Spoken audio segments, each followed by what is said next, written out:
Qui dit étape courte, dit étape animée, et ce mercredi matin n'a pas échappé à la règle. Dès les premiers hectomètres, Quentin Jauregui de chez AG2R, la mondiale, et Thomas Voeckler d'Europe Car décident de fausser compagnie au peloton.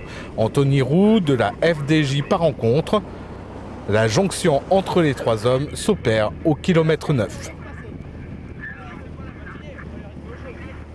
Le peloton, emmené par les coéquipiers du leader de cette 63e édition, Nasser Bouhanni, se met rapidement en file indienne. Mais en réalité, c'est un véritable jeu du chat et de la souris qui s'opère entre les trois fuyards et le peloton.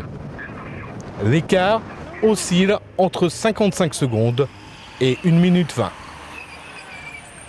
À l'entrée du circuit final, soit à 20 km de l'arrivée, le trio de tête ne possède plus que 45 secondes d'avance. Le peloton roule à vive allure et mène une chasse d'enfer. Les trois échappés parviennent néanmoins à conserver le strict minimum pour se disputer la victoire d'étape. Et c'est Anthony Roux qui s'impose. C'est vraiment bien pour l'équipe et pour moi aussi parce que il est vraiment pas facile depuis 2 ans, donc ça fait du bien. L'objectif, quand tu montes cet après-midi? L'objectif, c'est déjà de profiter bien de cette victoire, parce qu'elle fait du bien, et puis après, on verra, on va prendre le jour le jour. C'est sûr qu'avec les efforts de ce matin, ça va pas être facile, mais on verra, on va pas se prendre la tête. À peine le temps de souffler que les coureurs se mettent déjà sur home trainer pour préparer le contre-la-montre de 6 km 800 au Tour d'Angers.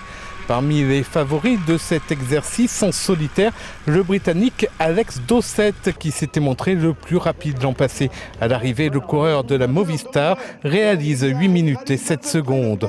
Mais il ne termine que deuxième car le plus rapide ce mercredi, c'est son coéquipier l'Italien Adriano Malori en 7 minutes et 58 secondes.